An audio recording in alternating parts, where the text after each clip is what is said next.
Hey, it's Dustin from Green Method Farms and co-creator of hempfarmingacademy.com. And in this video, I am going to show you how to farm industrial hemp using the farming methods that we used this year. So stick with me.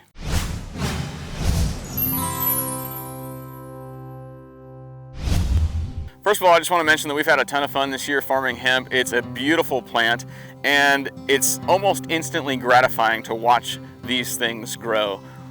Only 4 months ago, we planted them early May, and they were about 5 or 6 inches tall. Just these little things, you didn't even know if they're going to survive. And before you know it, they are growing. And every week there's progress until they get to the size where they're almost as tall as me. They're as tall as me in some areas of this field. And then they're just producing beautiful flowers and have a really nice smell. So even though the plants mature over the course of 4 months here in Central Oregon, we have been planning this process over the course of more like 9 months since the beginning of the year, taking samples of our soil and getting those tested to understand the pH levels and also understand the nutrients within the soil. And then it took some time to till the soil and get it right so that we could lay our plastic and our drip line and eventually plant in early June.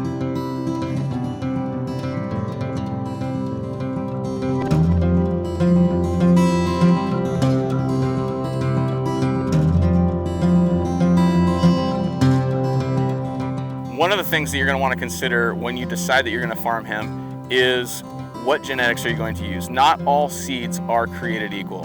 For us, it was really important that the seed company had a good track record of producing really large, high CBD percentage plants, and also they had a high percentage feminization rate. Out of the 12,000 plants that we have here in this field, we've only found 5 male plants that we had to remove, which makes farming a little bit easier. And we know that we're going to be able to keep most of our crop and allow the females just to fulfill the genetic potential that they have. Once we decided on the genetics that we were going to use for this field, we began propagating the seeds in a greenhouse in early May.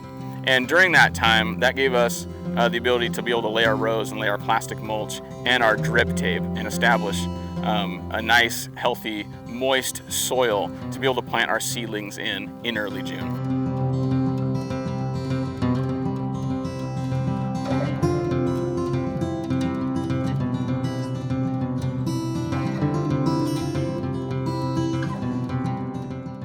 When it comes time to plant your seedlings into the ground, you want to get as much help as possible. We got about 7 or 8 people on planting days to be able to help us, and we utilized a water wheel transplanter, which is an implement that goes on the back of a tractor, and it has 2 seats where 2 people can sit, and they will drop their seedlings into holes that are created by the transplanter, about 4 acres into the ground each day. Once the seedlings are in the ground, the next couple months really is all about just making sure the plant is getting all of the proper water and nutrients that it needs to be able to fulfill its genetic potential. Those farming duties would include just checking and removing weeds in your rows.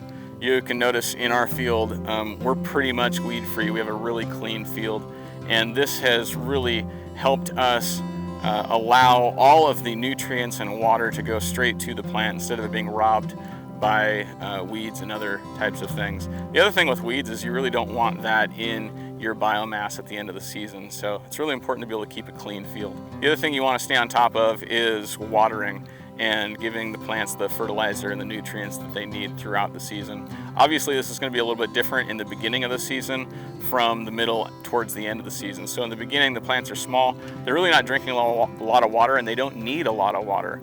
But when it gets really hot in the middle of the summer, mid-July, plants are large and they are drinking a lot of water. So you need to make sure they're getting enough water at that point and that they're getting the nutrients that they need. Sometime mid to late July, the plant is going to transfer from the vegetative stage to the flowering stage, and it's going to really start focusing on producing flowers for the rest of the season. And so you're going to want to switch up your fertilizer to be able to help that out, because the sun and the light schedule is telling the plant, hey, it's time to be able to bud. And so you want your fertilizer and your nutrients to be able to follow that schedule that they are naturally getting from the sunlight. When it comes to fertilization, we fertilized straight through the drip tape right to the roots, as well as a foliar feeding. So at the beginning of the season, when we were foliar feeding, we just used a backpack sprayer, and it was relatively easy to be able to walk the rows and spray the plants. But as the plants got bigger, you can imagine spraying a large plant like this is going to take a lot of time, and to be able to do that over 10 acres, 12,000 plants, it's going to take we figured it would probably take about 50 man hours. So my partner developed a new little mechanism, and he was able to put a sprayer on the back of a three-wheeler and be able to go up and down the rows and spray that way. So that brings up another point, because we spaced our rows 8 feet wide so that we could drive a 3 or 4-wheeler down without any problems. Some people don't like to do that. They like to, maximize their land. We have a lot of land here, and so we figured, why not space the rows out really large so that we can drive an ATV up and down the rows. So in a week or two, we will be cutting and drying the plants, and we'll take a combine that has been modified, kind of like a mint conversion kit, to be able to keep the really light stuff and get rid of the stalks and stems, so that we can have a real nice homogeneous biomass that we can send to the extraction facility to have the oil extracted from these plants.